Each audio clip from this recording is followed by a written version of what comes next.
I've made a number of different drinks with the fresh Artemisia absinthium. I think my favorite comes from Jerry Thomas's 1862 first edition, where he talks about gin and wormwood, and he calls it basically a rural drink. And he suggests that you put the fresh wormwood into a bottle of gin and serve. Now, the first time I tried that, I put it in, I gave it a 24-hour maceration. I made a lovely bottle of wormwood bitters.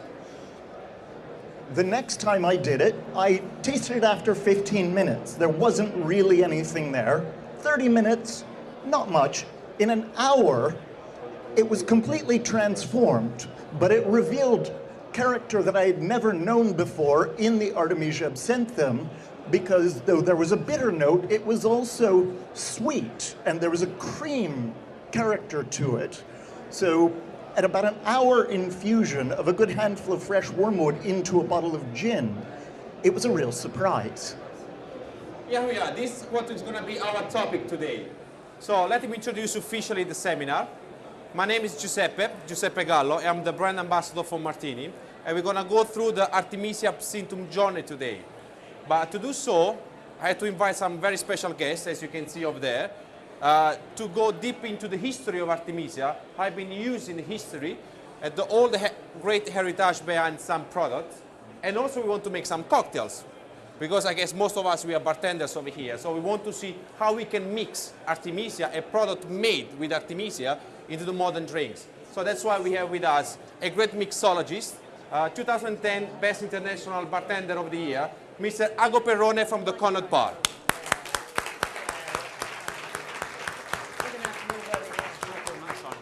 Yep. To support us to make some drinks, we actually pre-batch 60 cocktails. So probably we need to share it because I can guess we are a little bit more in this room. We have two great young talent. We do believe they have a great future, which they're going to mix and shake the cocktails for us today. We have behind the bar Mr. Simone Caporale and Rassi Seven from the Connaught Bar.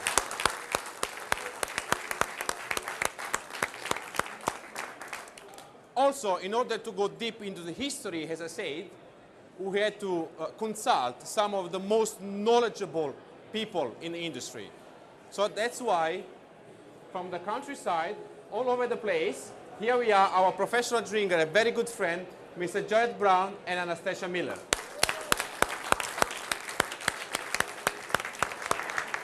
Ago? Okay, first of all, what are we going to see today? We're going to start from Egyptian, so back to over 2,000 years ago.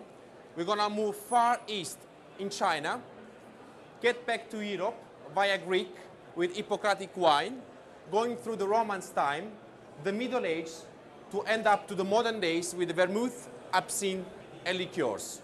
All product made based on Artemisia. But you will say, why we are so interested into the Artemisia? I like to say that Artemisia can be compared to a grapes.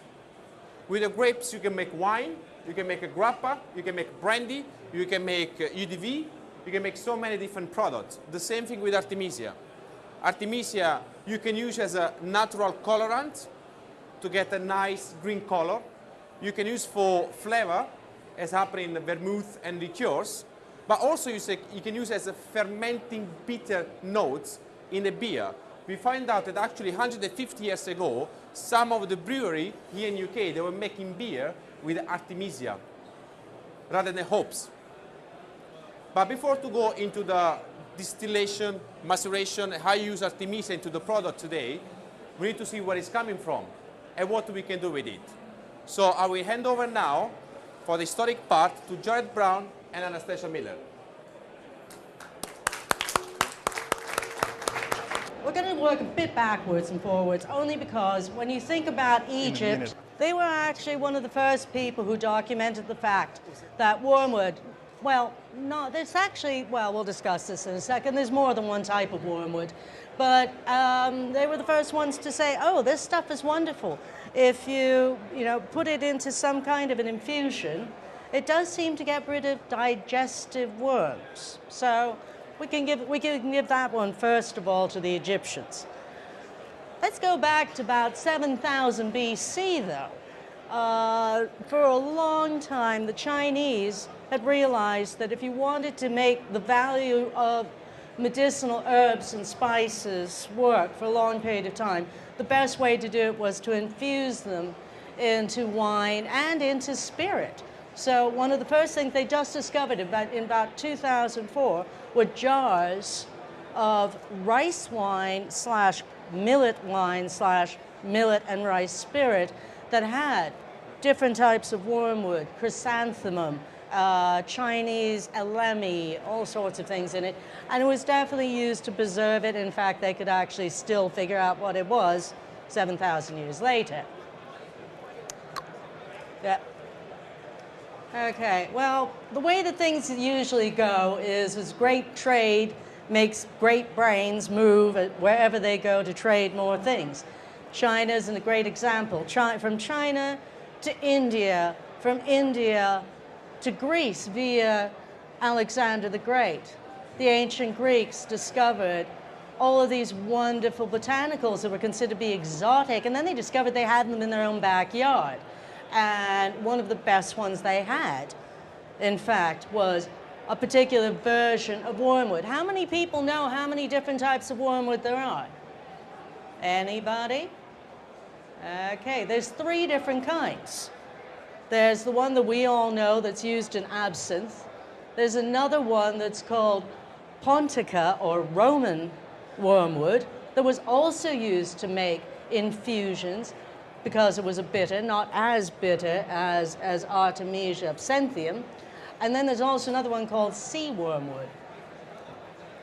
Did you see that Giuseppe did a wonderful display of all 3 for us today? Uh-oh, there we go. Later on, you can take a look and you can see the 3 different types of wormwood that Anastasia's just talked about.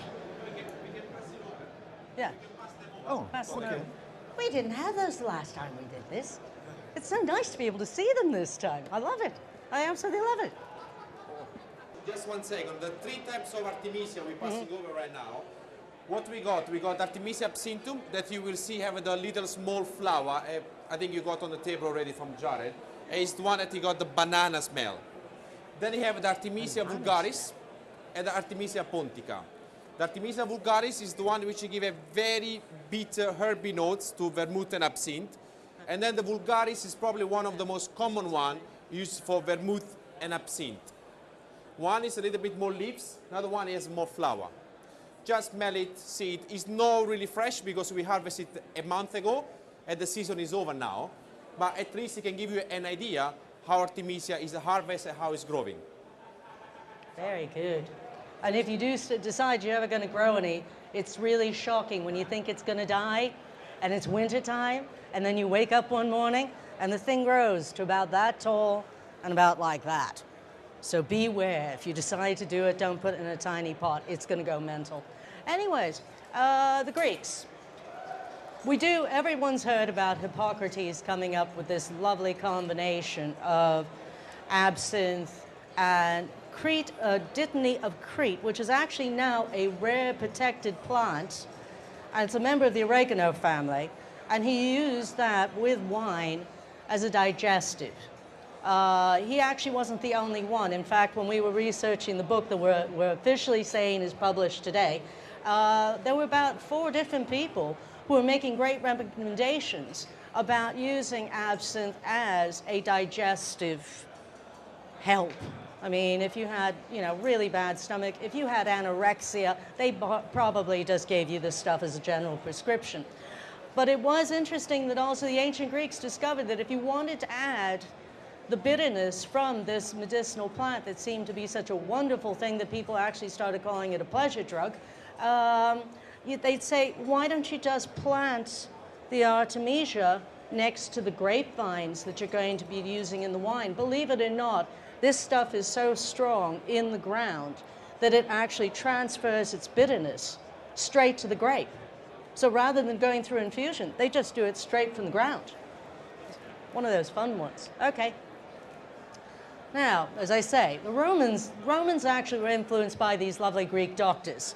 They didn't come up with it on a separate run. They hired a lot of Greek doctors to take care of them, and they found this stuff to be the best thing after a great orgy of food that you really needed to have wormwood wine.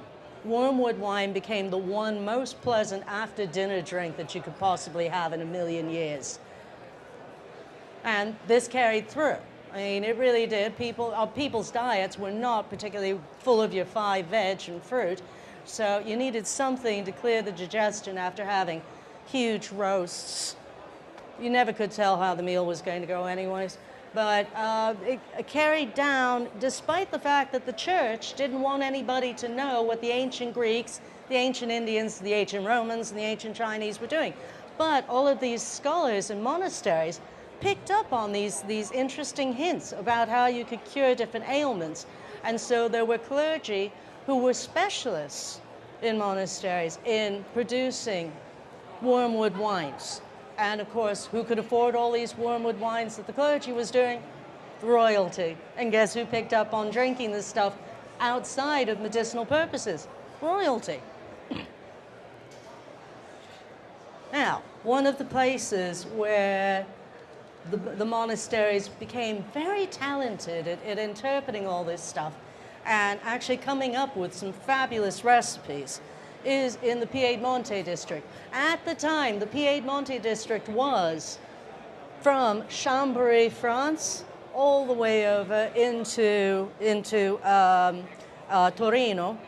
So literally 2 of the greatest capitals for making vermouth eventually were covered by this one region of the Piedmonte. The Piedmonte was part of the Habsburg Empire, the Holy Roman Empire. So, not surprising, some of the first people who really were interested in developing wormwood wines as a pleasurable item that they'd have in their homes were in Germany. Not surprising. Okay. In fact, here we go, the Duchy of Savoy. The Duchy of Savoy, it was part of the Holy Roman Empire. They did speak German, didn't they? Yeah, they did speak German amongst a bunch of other languages, but they did encourage the development of a lot of these different recipes. And it's your turn. Can I backtrack? You can backtrack. Yes, I'm going to backtrack a little bit and take a little bit of a left-hand turn for a moment on this, because there are a couple of interesting points that are often overlooked in the history of vermouth.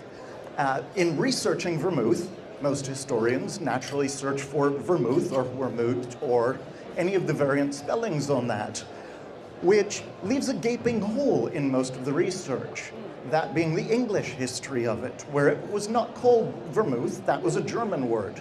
The English called it wormwood wine, and we've traced that back to Queen Elizabeth I, who had a daily drink of wormwood wine. We also found that when King William of Orange, England's only Dutch king, was in office, he traveled back to the palaces at Loos with his physician, who wrote a book about this trip to Holland. In Holland, he noted that in the cafes, anytime, day or night, not for any medicinal reason or physical reason, but just as the drink, it was Alsam wine, which the British couldn't pronounce, so they called it wholesome wine. But it was simply a French wine infused with wormwood. Oh, tell them about Pearl. I will in a moment. Tell them about Pearl. I will in a moment. Come on, tell them about Pearl. She wants me to tell you about Pearl, but I think I'll let Anastasia tell you about Pearl, because she's really excited about this one. Anastasia, can you switch Jared off? Can you switch Jared off? Oh yeah, now I can switch Jared off for a moment. Just one thing regarding the German words of vermouth. The German words of vermouth, if you split in 2 meaning, ver is for war, and mute is for courage, for powerful. Basically, this wine back to the 1700s was given to the army, to the soldier, to go before to fight.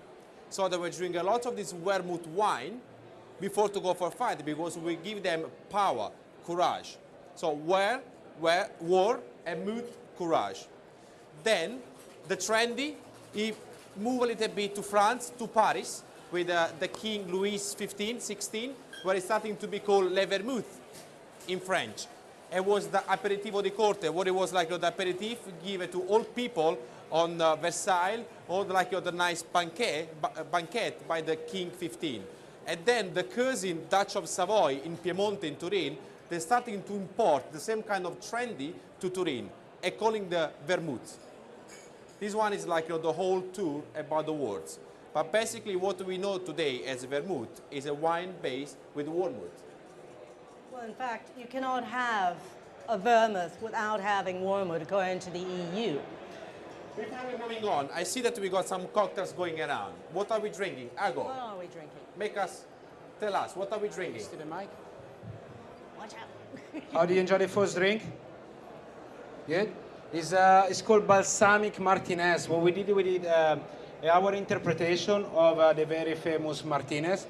Using for you today is a cocky vermouth, which is a recreation of the authentic recipe of vermouth that was back in the centuries. It's a Moscato grape based, so it has a grape body, high in citrus note because of oranges and lemon skin. There is some bitterness coming from wormwood, of course, and some chocolatey round note coming from cocoa beans. So this great product is mixed with Geneva, as per the Martinez. There is bitters, of course, dash of maraschino, and a dash of balsamic liqueur to give more mellow and balsamic sensation to it. Is a Galliano balsamic? Galliano balsamic. Enjoy. Thank you, Ago. A quick note on the history of the Martinez. It's often credited to the Professor Jerry Thomas. It first appeared in Jerry Thomas's bartender's book in the 1887 edition. It should be noted he passed away in 1885, and it's strongly suspected that he didn't actually contribute to any except the first edition. And after that, the publisher ran with it and added drinks that they felt belonged in the book. So the fact that it appeared in his book does not necessarily connect it to Jerry Thomas. Well, I told you. Boy, did he just tell you. There you go. Anyway, so.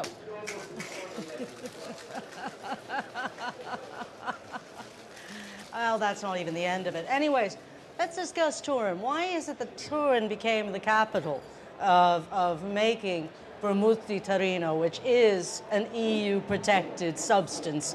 I have to say mainly because the Duchy of the Savoy, the nobility decided that it was to their better interest to protect the producers that had developed, like Carpano, what's their names, Cinzano, all of these families who had these recipes for a long time. It wasn't that Carpano was the first one to invent this stuff. It's just so happened that he came up with an incredibly good product, and so happenly the shop that he was selling it out of was across the street from the ducal castle. So, you know, when the Duke wanted some booze, guess where he went to? He went over there. That's one of the reasons it became popular. That's why it was a protected substance. That's why the producers had a chance to really develop a truly beautiful series of vermouths. And no single vermouth, you cannot say one's better than the other one. Each recipe is so incredibly different. The proportions are so incredibly different. They don't even use the same kind of wormwoods all the time. Yeah, it's a matter of, it's more artistry than it is science. It's more than technical ability. It's more the ability to come up with a fabulous taste. Now, I'm not going to go on too much more about that. You can read about it in the book. But anyways, one of the things that we do know now, as of today, I'm willing to admit it, is that the reason that we have the Martini, the Manhattan, that we have in a whole collection of vermouth cocktails. Do you know why the Martini was called the Martini? Anyone? Anyone? Try me. It was because of the gun used in the war and has a so hard kick like Martini was. The gun was developed 30 years after the Martini was invented. Anybody else? Try me. What? Can we have... After the martini vermouth. Congratulations, you get a prize. Rob got prize, well done. The martini cocktail actually appeared in recipe books and in newspapers at the time alongside of the vermouth cocktail, which was just made with any vermouth, versus the gin and martini combination, which made the martini cocktail.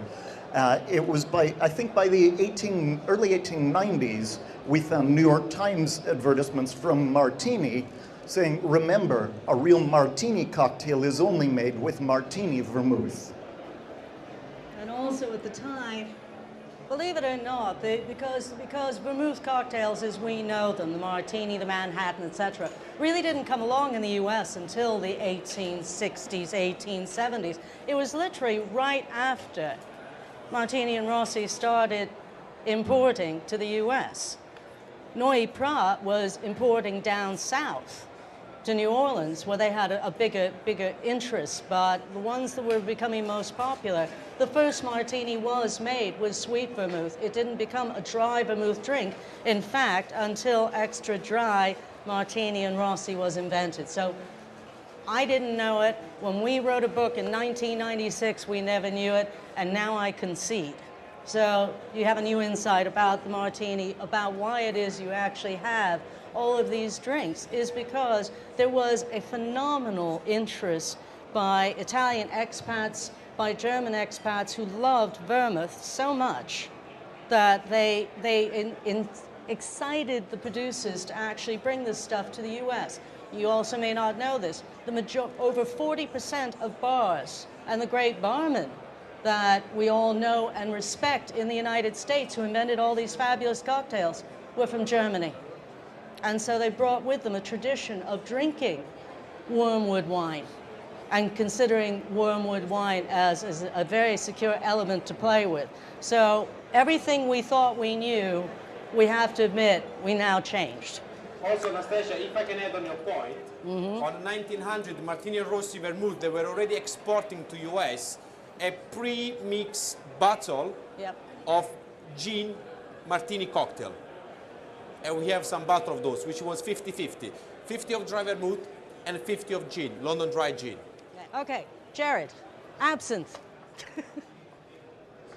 We're now on to the other use of Artemisia absinthium, absinthe.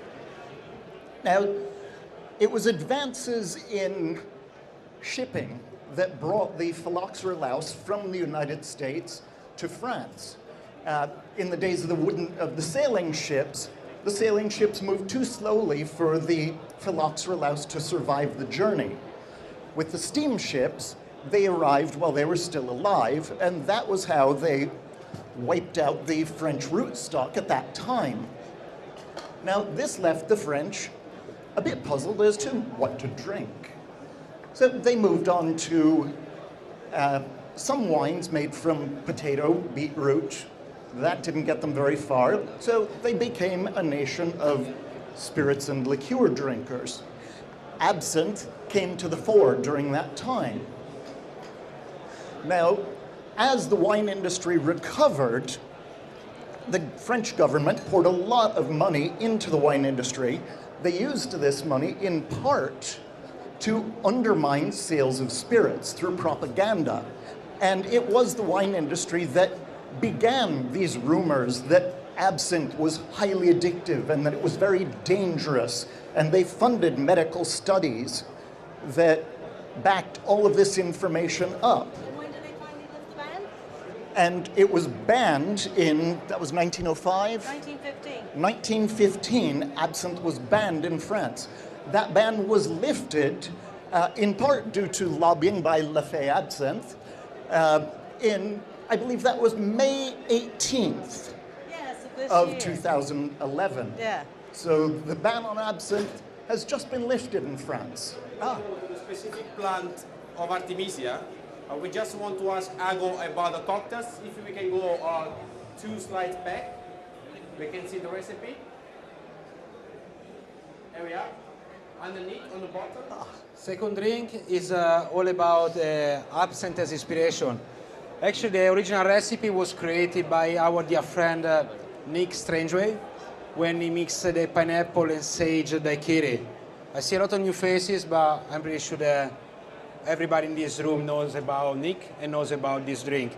Why we choose this combination? Because, fun enough, as Jared and his station discovered, the sage is the plant with the high-end content of Tujon. So it's the plant that has more property than all the Artemisia family in order to produce a strange green cocktail. It mixed with fresh pineapple for a nice body, rum-based agricole rum because of the vegetal note and fruitiness, and there is Lafay Parisian absinthe velvet on the top, what it does is it give a nice velvety aroma with a hint of anise freshness, and it cut as well the natural sweetness of the drink. How did you enjoy it? And just one more thing to add on top of you, Anastasia and Jared. When we're talking about absinthe, you know, we have so many theories, so many legends. Sorry. Talking about like the Tijon, you know, this famous Tijon inside absinthe. So that's why it was banned. We shouldn't use absinthe. So what we did when we were developing the seminar about Artemisia, we asked the master herbalist from Martini to give us an help in terms of scientists and proof how we can say that Artemisia is not dangerous. But actually back to 100 years ago in absinthe, probably what was a little bit dangerous, it was the alcohol, the spirits. And on top of that, if we take in consideration who was drinking absinthe, Baudelaire, Van Gogh, Oscar Wilde, but if you have one glass of absinthe, it's fine. But if you have one bottle per day, I think nobody in the world, like, it's gonna be normal. So it was not the Artemisia to Tijon. We took this book from the University of a Herbalist, where all the pharmaceutical experts they're studying in Piemonte, and we took all the information from here. So everything has been proved. And actually, do you know which one is the plant or the herb in the world which has the high percentage of Tijon per gram? Sage. Have you heard about sage? Sage? That's why we use sage in our cocktail. You know, I'm Italian, so my mom, she used to cook, you know, a lot of pasta with sage. So I should be completely cuckoo today. But I'm not, I guess so, at least. So like, you know, nothing scared, nothing dangerous, just drink responsible. Shall we go and see the Artemisia one by one? Yes. Artemisia absinthium. Jared, we are in your hands. This is a wonderful plant to grow. Though it is native to higher elevations, it grows just about anywhere. If you want to try growing it at home, it's not difficult to find seeds, put them in a bit of compost, keep them watered. They will grow like the weed that they are. Before we cut our patch back that we started from a handful of seeds, it was about 3 meters long by 2 meters wide by nearly 2 meters tall. That was just a little bit of the trimmings that I handed out to you. Growing it in England is susceptible to black aphids, but the bonus to that is the black aphids are susceptible to 7-spotted ladybirds. So if you do end up with black aphids on your Artemisia absinthium when you're growing it, just wait, and it's going to be covered in ladybirds after that, and they'll clean it off.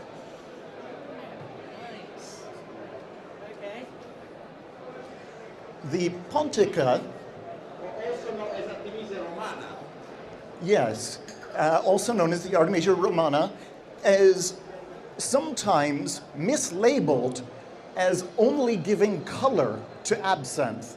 This is not true. Though it is a milder flavor than the absinthium, it is still very sharply bitter, and if you leave it for a long infusion, it's almost difficult to tell the two apart. After a couple of days infusion, they're one and the same.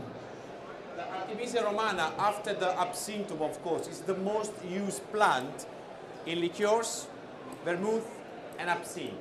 It has a very mellow flavor, it's very palatable, it's actually drinkable as well.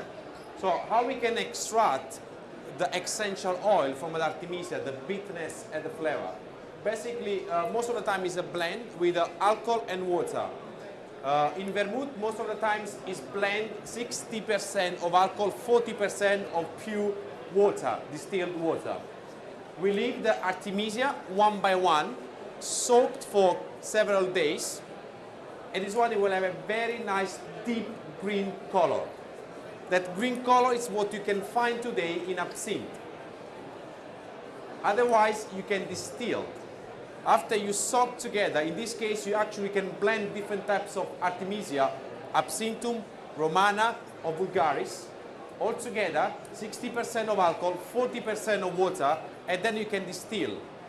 Usually we distill twice, in English cup still. What you get out of it is that flavor, that smell that you can get in a bottle of sweet vermouth. Most of the times I like to say, if you got a bottle of Martini Rosso in your hands, you open and you smell, the first thing you catch in your nose is oregano flavor. It's herby flavor. It's no oregano, it's no rosemary, that one we're using for barbecue, is the Artemisia. And Artemisia, why is one of the most common plants in the spirits industry? Because it's very flexible, it's very versatile. You can use it as a colorant, you can distill, you can macerate. It's growing almost everywhere. Where is the hill? It doesn't need a specific soil for it. That's why, and it's not too expensive. And has been always, as we could see today through the journey, one of the top ingredients in the spirits industry, from Egyptian until today. It's also a remarkably durable plant. The pieces that I passed around, those were cut yesterday. I didn't refrigerate them or pack them in ice or wet tissue or anything. If I had done that with mint, every bartender in this room knows that mint would have been dead in about an hour, sealed in a Ziploc bag at room temperature. It would have just browned. I have kept absinthe in a sealed bag for up to a week, and it's still fresh. It's very hearty. It's very high oil content to the plant. As the last one, we have we choose the Artemisia GNP. Unfortunately, we don't have plant with us because we are not allowed. Why we choose the Artemisia GNP? Because the Artemisia GNP is the only one protected by legislation. You cannot harvest a wild Artemisia GNP. You can grow, but you need a specific certificate to do that. And because it's very rare. It's growing only on the rocks in very high mountain on the Alps. So it's not easy to grow. And it was a certain period of time between the 70s and the 80s which was disappearing because of the climate. So they decided to do a law which protect the Artemisia GNP. It has a very licorice and bitter notes. Unfortunately, it's easy to describe, but you should actually see it. It's a beautiful plant, and today in south of Switzerland, north of Italy, regions such as the Val d'Aosta or Piemonte or the southeast of France, they're still making a nice distillate spirits called GNP, which got the main flavor from the Artemisia GNP.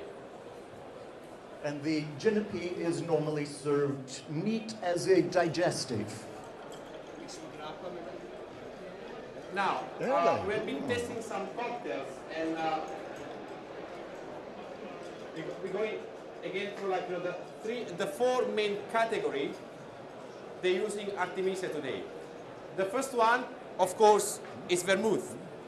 As you could see today, from the words wormwood is coming the name vermouth. So as we said, with the Germans it was warmouth, with the French le vermouth, with the Italians vermouth. One of the three requirements by the European legislation, you can see there on the bottom display, the European Economic Community regulations say to be called vermouth, you must have inside the recipe of the formula at least one of the plant from the Artemisia family.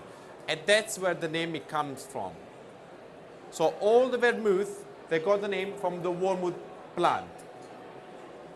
The next category is absinthe. Jared? Actually, before we do that, can we go back one slide? Because I have a question. There's something on that frame that I haven't seen before.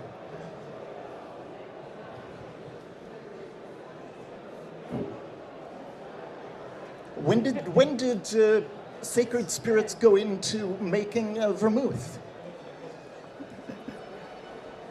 Is this something new? Okay. Yes, apparently Ian Hart of Sacred Gin has snuck a bottle of vermouth up here that, this is still warm. Fresh from the oven, I think. Congratulations. So as you see, Secret Distillery, they launched the first English or British vermouth. It's all made with Artemisia grove here in UK. It's a spice vermouth, right? Yes. Spice vermouth. So we have a bottle of there. We have the brand manager over here. So if in the end of the seminar you guys want to ask any question, please feel free. Sorry about that. Jared, have you got another question? Oh, no, that was it. That was it. Now, absinthe does have a wonderful history to it, a very rich history of artists, and a long association with insanity, which obviously has no basis in fact. The dashes of it are in all sorts of cocktails. But as a modifier, as dashes in cocktails, it is a remarkable ingredient used in even martini cocktails by bartenders such as Louis Fouquet, who wrote Bariana, the first significant cocktail book from France. Next one. Again. Bitter and liqueur.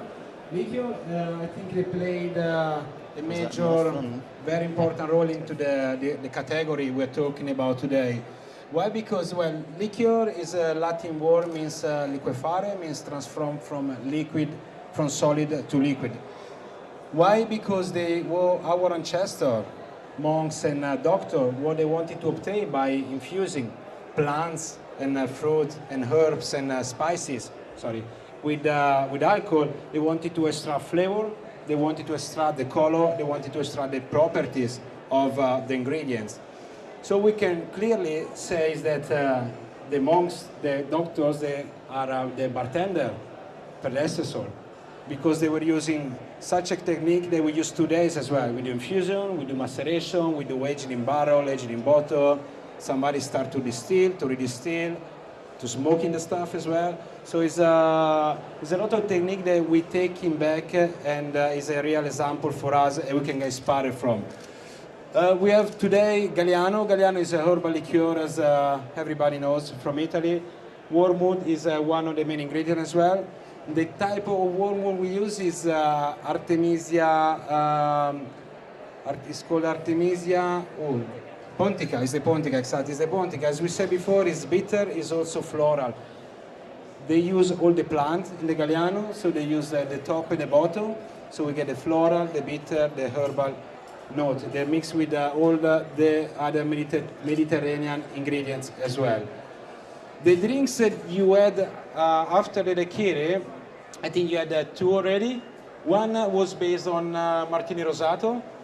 So Martini Rosato is a vermouth. It's the only one. It's a mix of white wine and red wine. It's spicy, elegant, with a fruity and cinnamon flavor. Was mixed with the prosecco, and there was a spicy sugar, sort of a Coblerino style.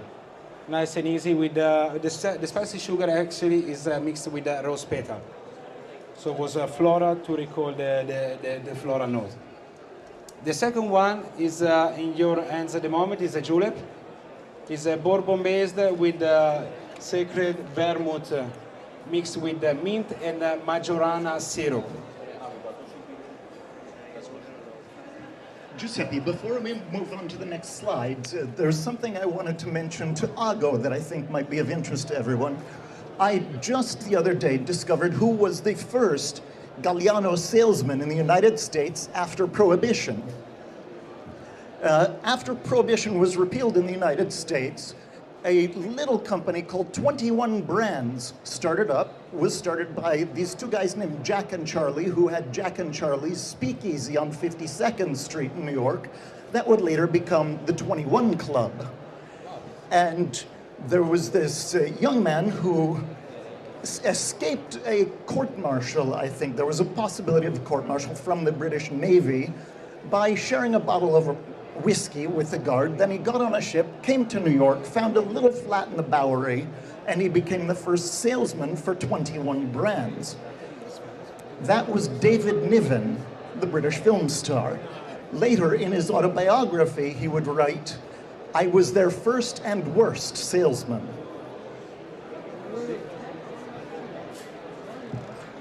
Okay, it is one thing to understand too. This is a very broad category.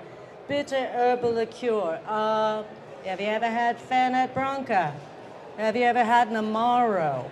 All of these are actually part of this entire family that is aromatized with some form of a bitter, some sort of a bitter plant. So, you know, take this as the big broad thing, but if you really look seriously, you've got about 17 different categories within this one big broad one that you've already had, including Jägermeister. So, now, earlier I talked about that recipe from Jerry Thomas's 1862 for gin and wormwood, and that flavor balance of an assertive bitter, but also cream and a sweetness. Interestingly, that is a very good description of the flavor of the Babička wormwood vodka. So if you want to experience that flavor, it's in there. It's a very good match to what I found in making it fresh. As you can see, lots of brands are starting to discover the Artemisia today. So Babička vodka is the first vodka flavored with Artemisia. It has a very subtle, nice herbal notes because of the Artemisia, a little bit of bitterness as a great for martini cocktail, but also as ingredients in other cocktails as well. It's great to see how wormwood as ingredient, Artemisia, has been great for the past, but it's also still engaging the new generation to create new products such as Babička. So we have the old school vermouth, the old school liqueur, old school bitter, but also we have new products that are bartender people in the bar industry that are very interested still in wormwood to discover the characteristic of this great ingredient and developing new products as well. And as we said, two are the specific characteristic of Artemisia: flexibility, versatility, great notes, cheap to grow, not too expensive, very hard, very resistant. It makes Artemisia one of the most common ingredients in the spirits industry. As again, we can count like dozens and dozens of Amari brands using Artemisia. Bitter liqueur, herbal liqueur, distilled, vodka, digestivi, vermouth, absinthe, all of them using Artemisia is the most common herb in the spirits industry today. But now, before we're gonna close, I have a very special reveal. Can I? So today is a very special day for us. We have to reveal to a trade community for the first time ever our two cocktail aficionado, expert drinker and historian, of course, and dear friends. They've been working really hard on the last couple of years to produce, for the first time in the industry, a book about vermouth and liqueur. So today we have the pleasure to have Jared and Anastasia presenting for us Mixellany on vermouth and other liqueurs. So Jared and Anastasia is on your hands. It's going to do that to me again, isn't it? This has been an absolute labor of insanity. Because, as I say, we wrote a book about martinis and thought we knew everything about vermouth, and yeah, okay, 1786, yeah, okay. And you get a little smug after a while.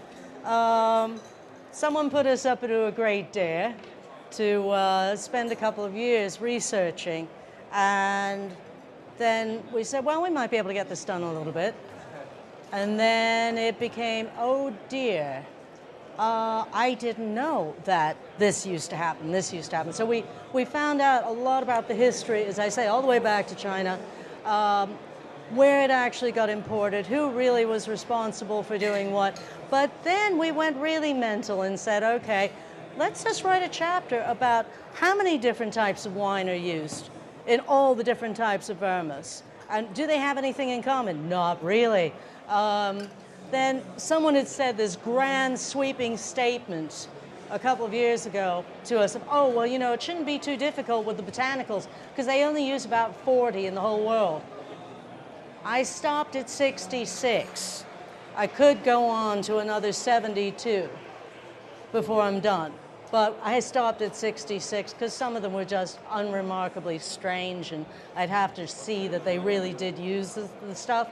Then we found some recipes for making vermouth that were really fascinating to find out that when you hear the litany of, oh, well, you put the stuff into the wine and you let it sit and then you fortify it, is not always the case and is not always true. And then he went nuts and decided to look up every producer in every single version of every single Amaro and every single product. So in this book is packed a lot of information you may never have heard about.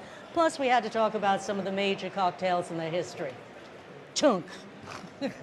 But it's a fascinating time to be writing about vermouth because there are a lot of new vermouths coming out, both from small startups like we saw the Sacred, or the Imbue Vermouth out of Oregon, where I think they've made 750 bottles now, to Martini is bringing out a number of new vermouths that are excellent new flavors to work with behind the bar. Vermouth is also, to my mind, the most underpriced, undervalued, and underrespected alcohol behind the bar today.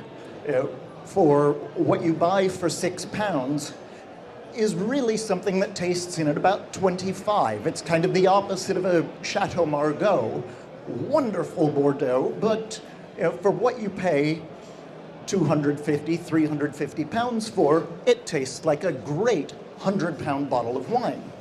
So vermouth, you are always getting a great deal on, but the key to keeping it, to handling it, is to remember, like that Bordeaux, they are both wines.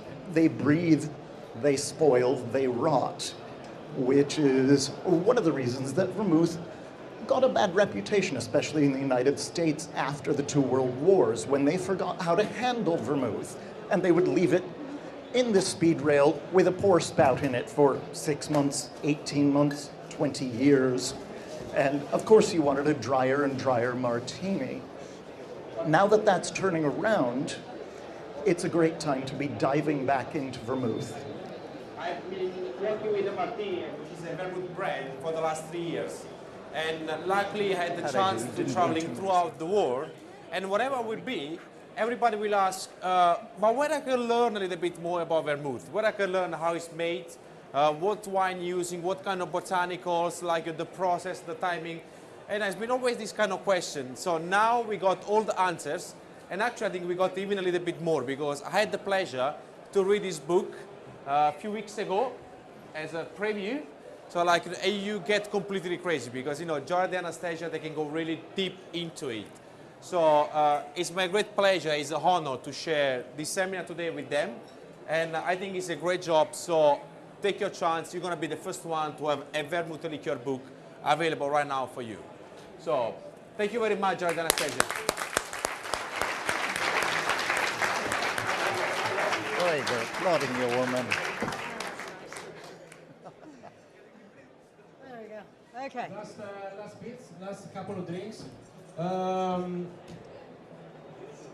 Rastigno, what do you want first, Regency Cup? Okay, you have on the table Regency Cup, is Babicka based, sort of Collins with a homemade cucumber syrup to give a nice freshness. Yuzu and apple juice, zesty, with body, fruity. Carmenix liqueur, also recall the herbal note that are present in the Babicka.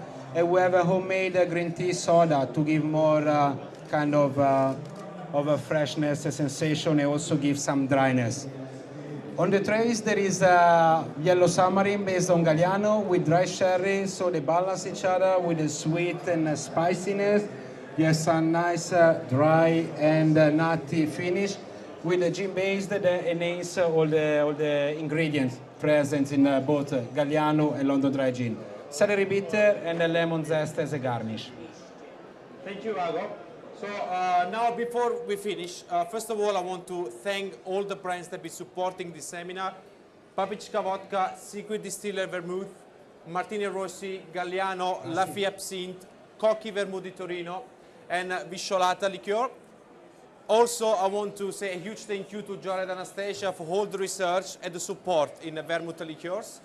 Ago Perrone, who inspired all the cocktail and designed all the cocktail for us.